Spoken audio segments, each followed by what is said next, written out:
This meeting is being recorded. Good evening, everyone, and welcome to another episode of Adoption Happy Hour brought to you by NAAP. We are the National Association of Adoptees and Parents, where it is our mission to elevate our diverse voices by promoting dialogue, understanding, and healing through education, awareness, and connections. I'm Marcie Keithley, your host for this evening, along with Beth Story in the Zoom room. Jennifer won't be joining us this evening. She did have a death in her immediate family, so prayers go out to Jennifer. We also have Barb Robertson, a board member, joining us this evening. Good to see you, Barb. Yeah, and as I mentioned, it's an exciting weekend here in Kentuckiana. We had Thurby yesterday, the Oaks today, and tomorrow is Derby. And we're also celebrating Cinco de Mayo. So it's an exciting weekend here. But we're glad to have so many of you join us. If you're here for the very first time, please feel free to reach out to us in the chat room and let us know. And go ahead and let us know where you are, what state or country that you are joining us from this evening. We've got a couple of housekeeping items and some announcements. So Beth, I'll let you go ahead and start sharing. We do want to remind everyone this is a public meeting with no guarantee that information or identity is confidential. Portions of this event are recorded and may be shared in our private happy hour group on Facebook and on our YouTube channel. So if you're not following us on Facebook, that's where you will see tonight's replay. So you definitely want to go there this evening. Please remain on mute, raise your hand on screen or the virtual hand to be recognized. You may post your questions or comments throughout the evening. If you are experiencing a serious mental health event or suicidal thought, please contact a licensed professional or the National Suicide Prevention Lifeline by dialing 988.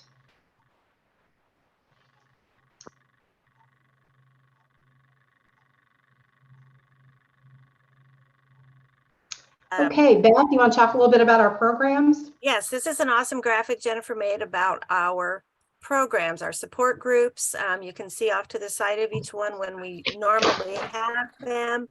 First Families, Lost and Found, Exploration After Reunion, Self-Love Essentials, and then of course we have Happy Hour the first and third Friday of each month. And then we are launching something new.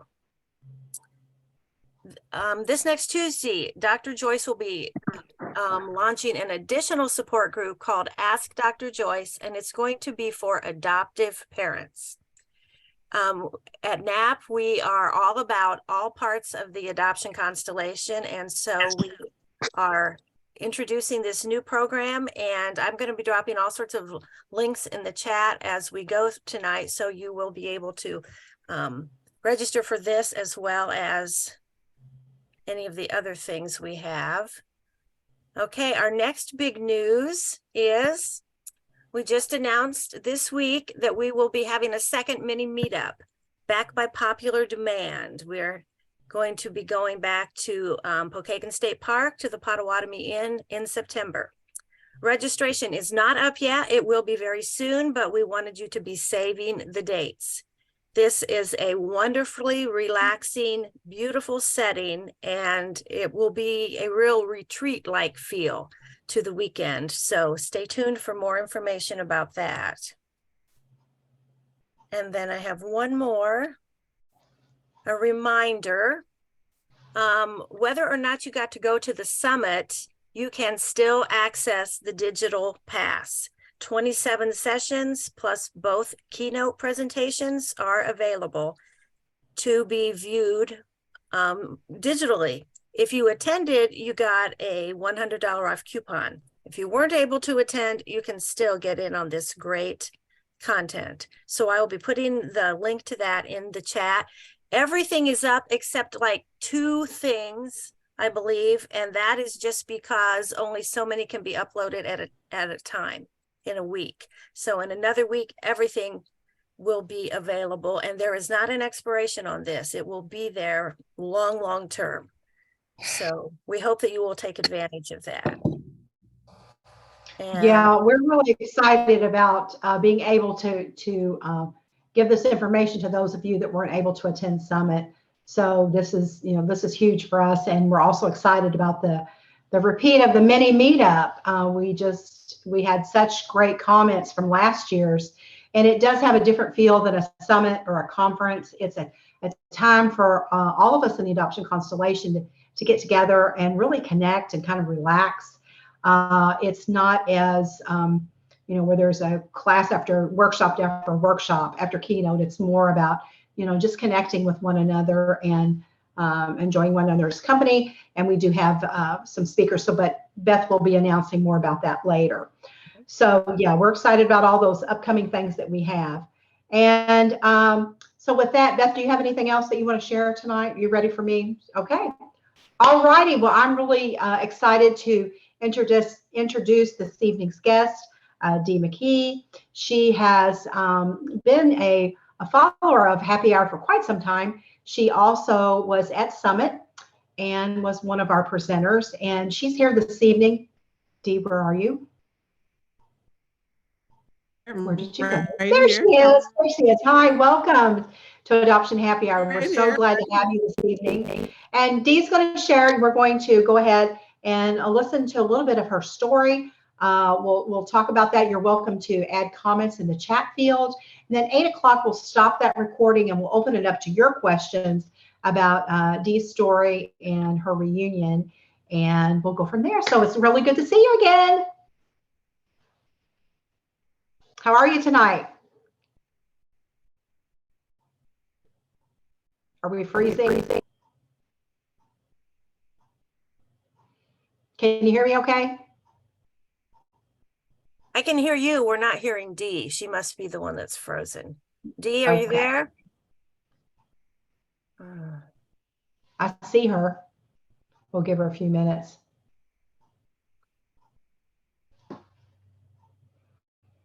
Dee, can you hear us okay? Where did she go? Can you hear us okay? We must really have a bad connection tonight, Beth. Can you hear us all right? I can hear you.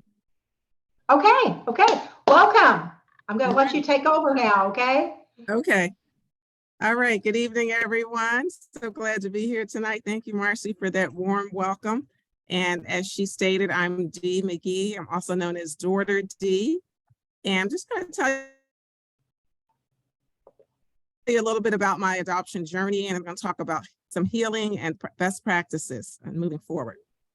So as you can see in the background, that's my childhood photo on the wall. I was about maybe 3 or 4 there. And my journey began in Philadelphia, Pennsylvania. I was born on March 1st, 1968, part of that baby scoop era. And I did not know I was adopted. I went from kindergarten through college.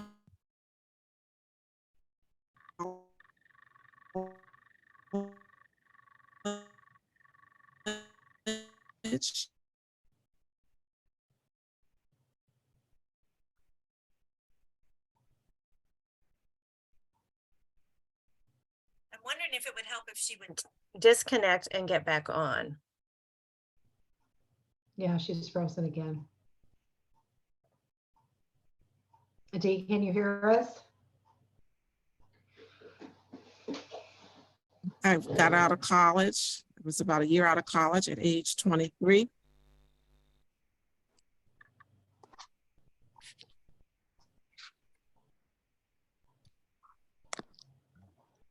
Dee, can you hear us okay?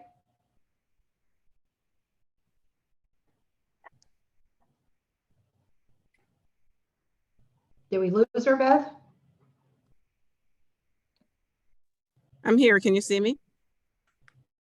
You are freezing and cutting out so much, we're not getting very much. I wondered if you would maybe disconnect and get back on, if that would help. Okay. All right, that's what I'll do. The other thing I can do, try to do it from my phone because I'm on my laptop. All right, I'll come back in. Okay, thank you. We'll just entertain ourselves for a few moments, right?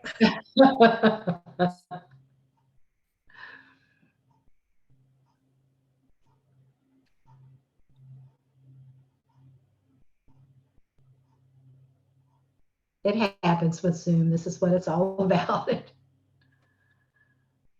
Well, you know what?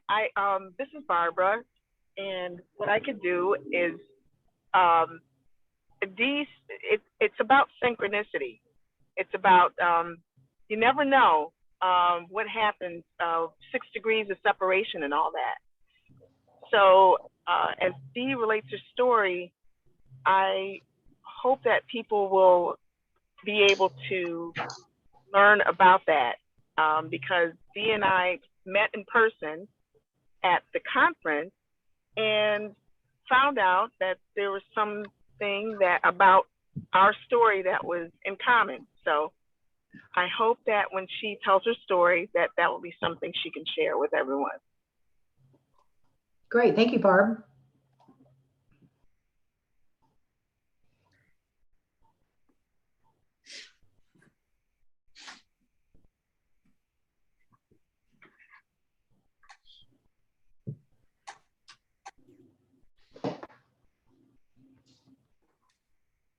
Appreciate your patience while we're waiting for her to come in.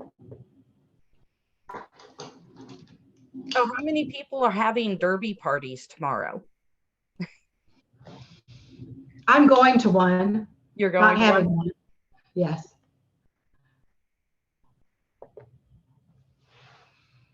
Yeah, it's pretty crazy down here. And of course, you know, I work at the bourbon place, so everybody's coming in to buy their bourbon and tequila today because of Cinco de Mayo. It was crazy. I worked 9 to 3 today, so it was a lot of fun. I was just looking up a mint julep recipe. They're pretty, but they taste horrible. They're I had one. I had one at the Churchill Downs when we were there, Yeah. and it was good. Oh, you had a good one. Oh, I think they're nasty. Really? Yeah. Give me bourbon any day. Isn't that right, Peter? Did you enjoy the Blantons? He's got his Blantons. That is a very rare bourbon. And when Peter was in the U.S., I took it. He came over to see me at work, and my manager allowed him to get one of those. They're highly coveted, the Blantons. Dee is back on, so Yes. Okay, great. that sounds better already. So let's maybe start over. Okay. Okay, Dee, I'll let you go ahead and pick it up. Thanks, Peter. All right. All right. Good evening, everyone. As Marcie stated, I'm Dee McGee. I'm also known as Daughter Dee at times. And that is my photo in the background. I was about 3 or 4 years old there. And just wanted to kind of talk about my journey and where I am today and moving forward.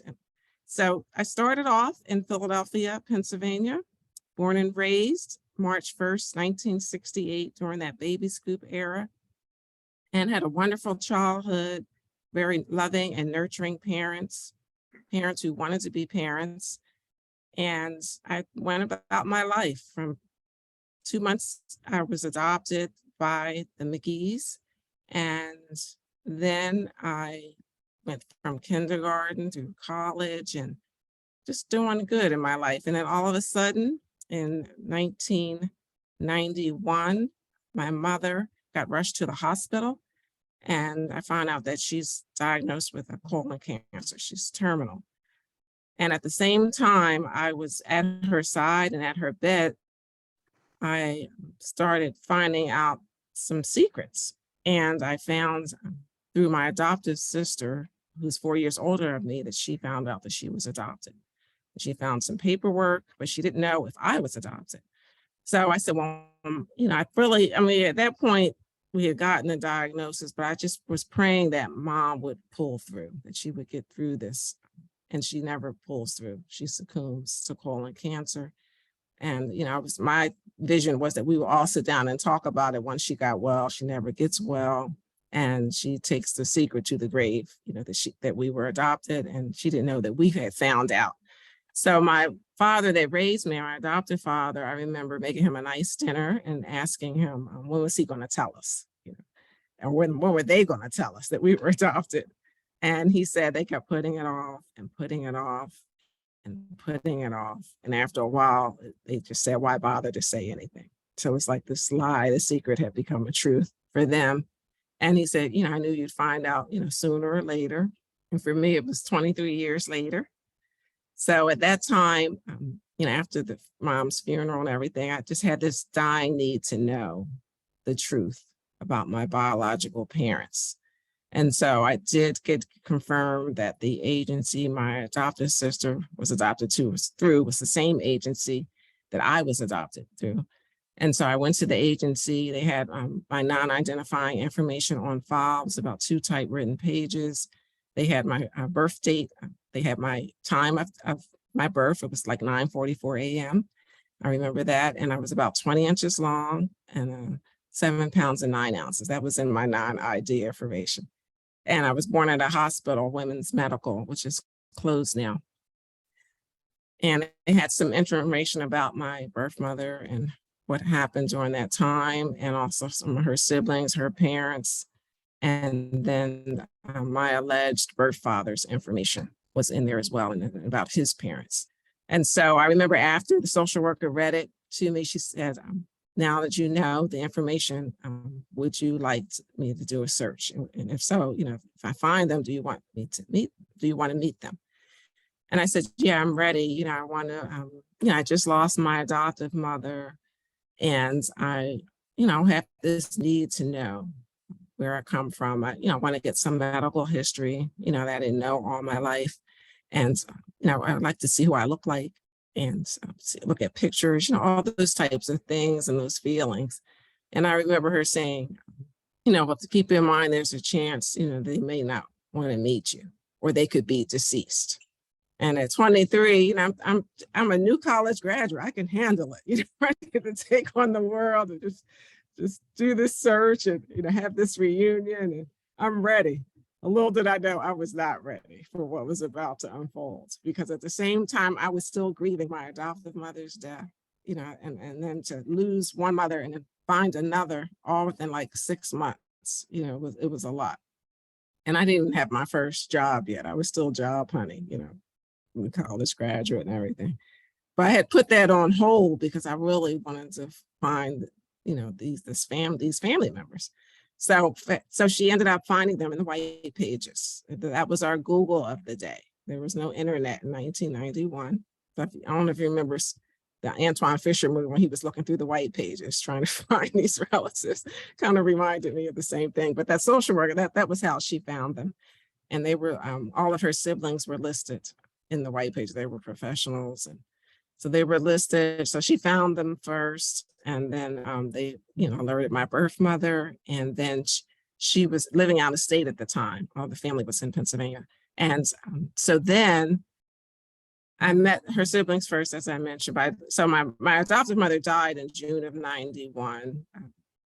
And then they found all the birth relatives on my maternal side by Labor Day.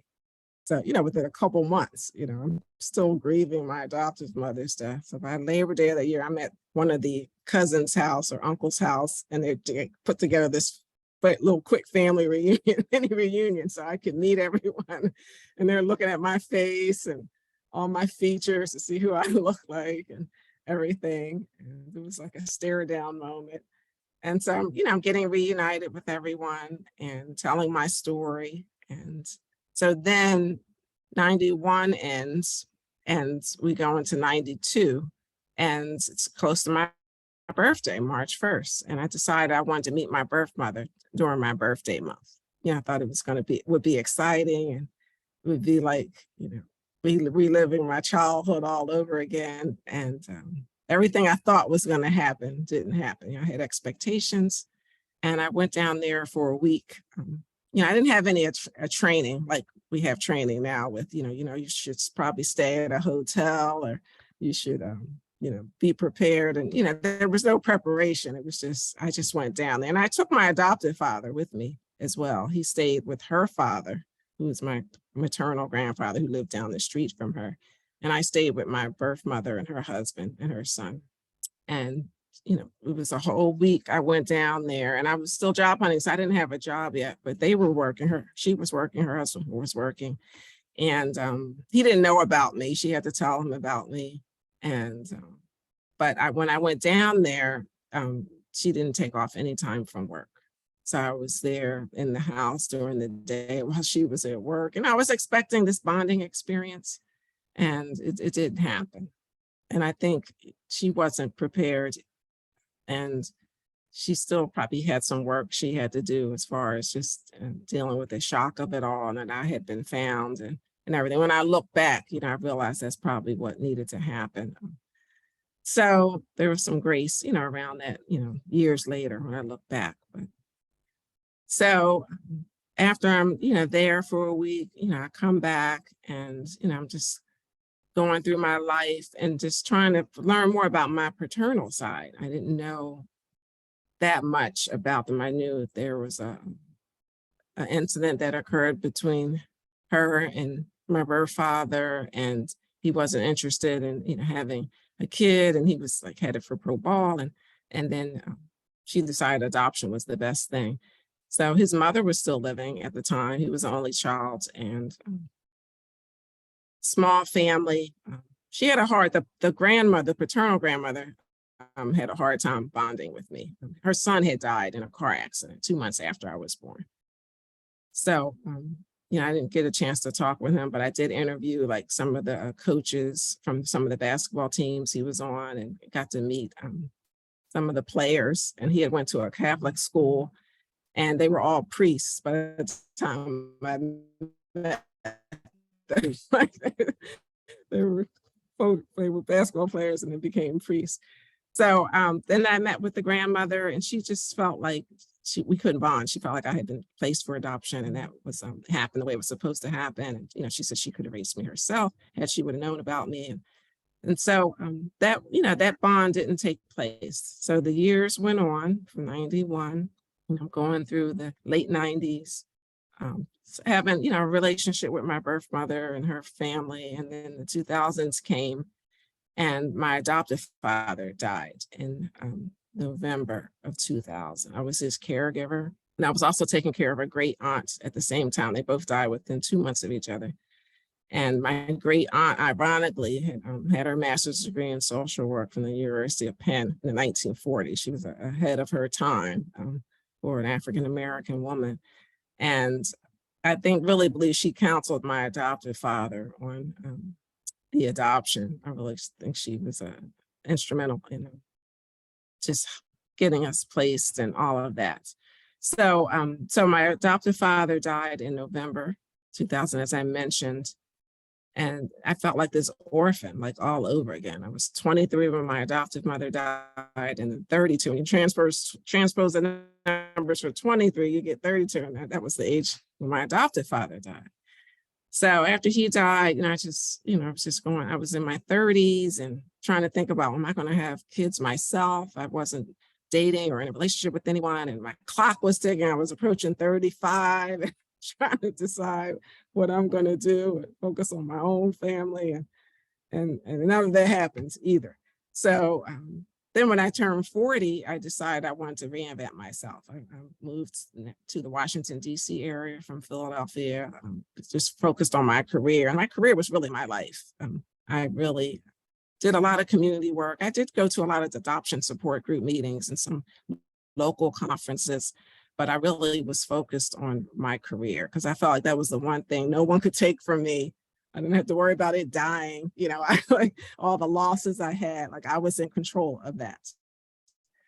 So, and like I turned 40, as I mentioned, and then I was struggling with, you know, some GYN issues, and, you know, it just wasn't for me to have children.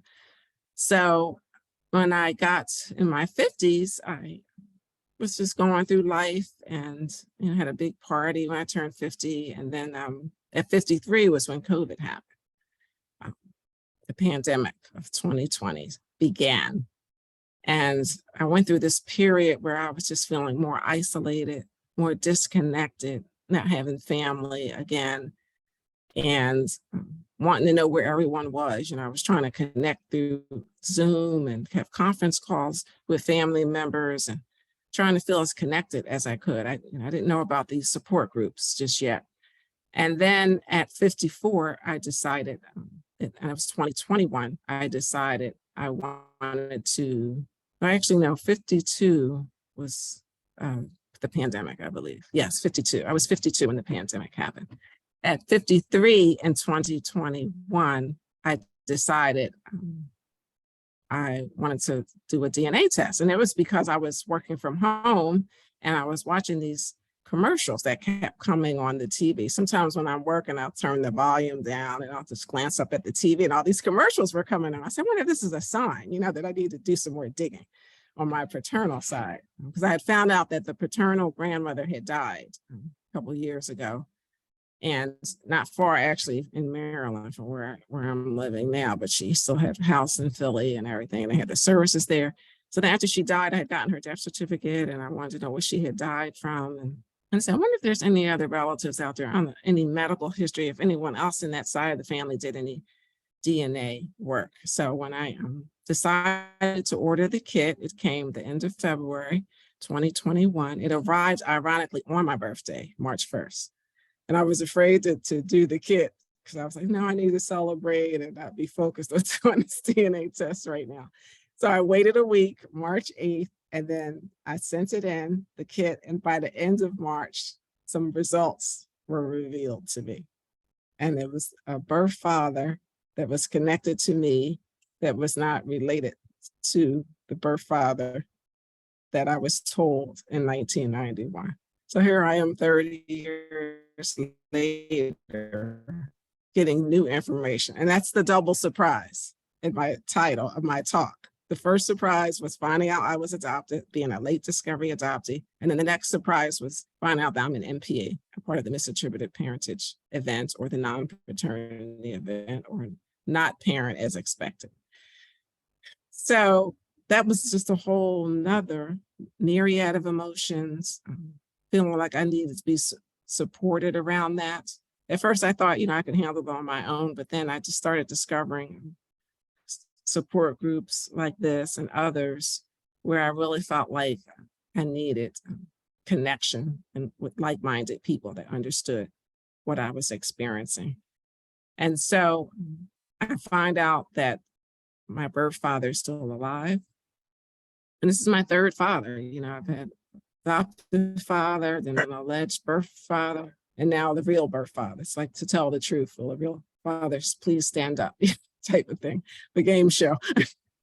So the real father arrived and we connected over the phone first because he's out west in Oregon. And then we ended up meeting in person in May of 2021. And I have two half siblings. I met them and the icing on the cake is all of his relatives live in the Washington, D.C. area. I didn't even know that. I had moved here for work, not knowing I had any family members here. I had coworkers, college friends that I graduated with. Didn't know I had family here. And then also he knows two of my mentors at the federal agency I work for that lived and worked in Oregon. And so there was already a connection through my career, like my agency where I work for. So it's like, you can't make this stuff up. There's some type of manifestation at work, divine timing, spiritual alignments. This is bigger than you. Like, you just can't.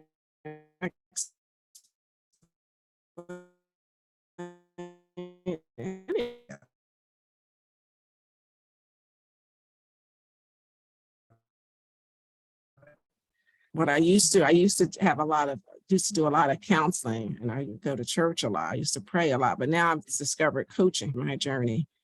And it's been a whirlwind, just trying to put all the pieces together and figure out where I fit in and looking at my genetic mirroring again, making sure I don't attach too much because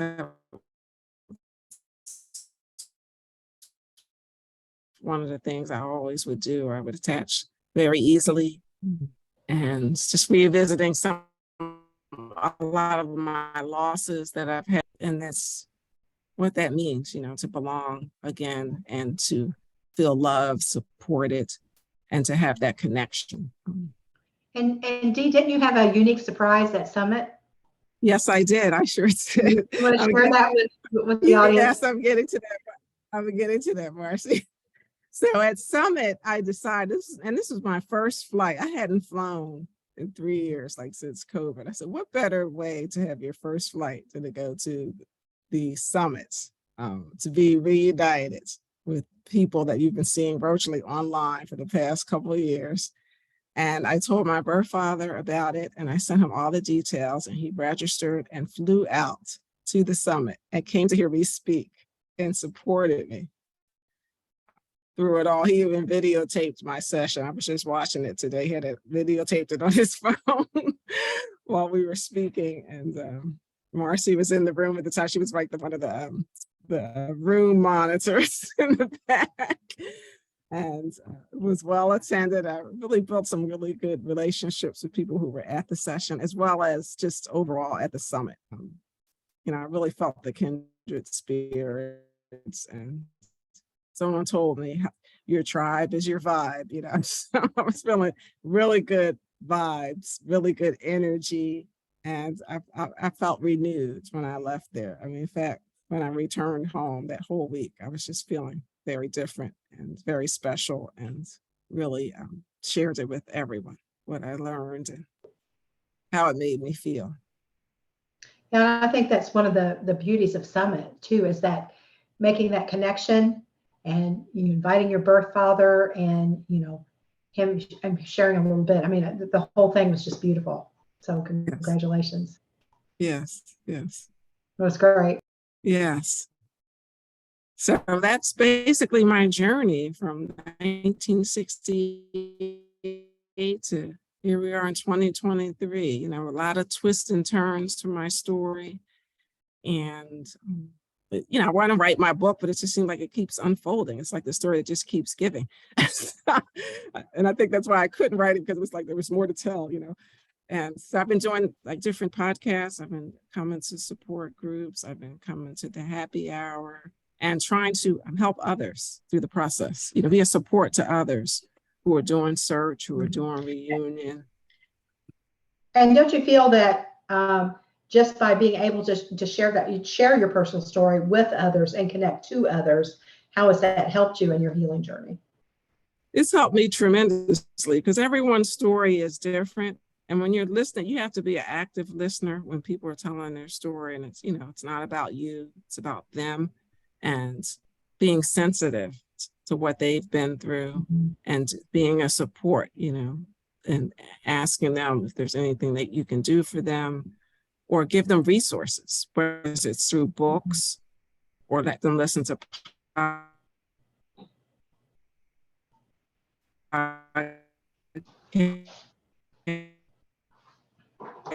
and people are, and you can, you know, you go through this denial period, you know, could be angry about the whole thing. You're going through this bargaining sometimes, you know, if I only have asked these questions, maybe I should have dug a little more deeper. And then there's some sadness because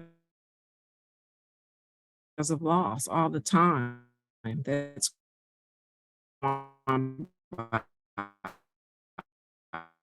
that you. So,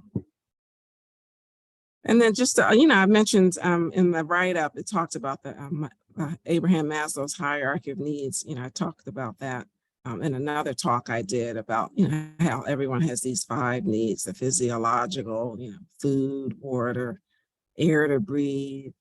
They have safety needs, you know, shelter and being connected to family, and then belongingness.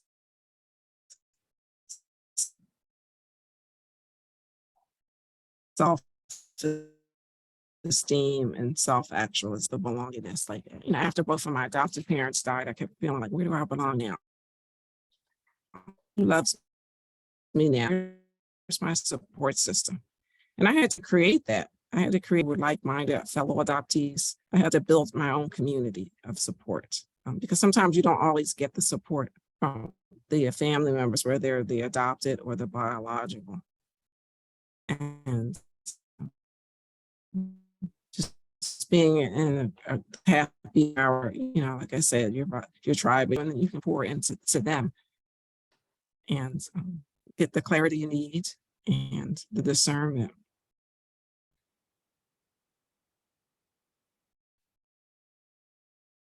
So that's about it. That's my story in a nutshell. Yeah, we can go ahead and start to open it up for questions earlier if you And would now like. we're supposed to get to 8 o'clock. Maybe we can. Yeah, so I mean, Okay. we can definitely Yes, that's fine. start the question at this time. But you know, that's the thing, we keep coming back to the same thing. It's just that the importance of sharing your story takes you out of the victim that you're, Right. you know, it gives you more start making connections with others, and once you can make that connection with someone, another individual, then you're no longer stuck in the story. You're on it, you're standing on it, and you can be of service and help to others, and community is the best way to do that. So, okay. Yeah. So, Marcie, yes. can I just, before you go on, I do want to share a book that I read. It's called Daily Self-Love Messages, Love, Light, Healing by Rebecca Slave. And I just want to read some messages. Sure, go right ahead. And I think, you know, it'll be helpful to people, and I'll put it in the chat at the end. And these are the ones that took place this week, starting on May 1st. And I just want to kind of read it, and I hope it resonates with everyone. So the first one is, loving yourself and having compassion through every circumstance is the only answer. Ask yourself, what can you begin to let go of? What can you do to help your own spirit be free of what no longer serves you? The answer is within. Listen and respond to your heart. Sometimes, you know, we're looking outside of ourselves for the answers, but they're really, you know, within us. You know, sometimes we want to be validated by others. We want to be accepted. And, you know, it starts with self-love, you know, loving who you are and radiating that energy. The next message is, love what you have created. Take credit for how far you have come. Always know that the next step is the right one for you at this time. Believe in your own guidance. And that's like having that self-confidence. That's part of that self-esteem, self-actualization, you know, loving what you have become. The next one is, you deserve to be content, experience joy, and have a fulfilling life. Abundance, happiness, and positivity are natural life occurrences that you always have access to. Remind yourself to find courage and confidence within. You are ready for whatever life brings. Expect greatness. And then the last one is, always know your worth. This is not a value anyone else can give you. You are worthy of the life you most desire. Go into the world today wearing your worthiness like a crown. You're worthy of peace, promise, prosperity, health, and happiness. Let it be yours. And with that, I'll turn the mic over to you, Marcie. Yeah, I love that. I love that. So you're going to give us that link? Yeah, I'm put them in the chat and the big author. Yes. Yeah, that's an amazing book. Yeah, I would like to check that out too. But yeah, I really appreciate you sharing that with our audience this evening. I think we all needed to hear hear that. Yes. So thank you. Okay, so I'm going to take a moment here and I'm going to stop the recording.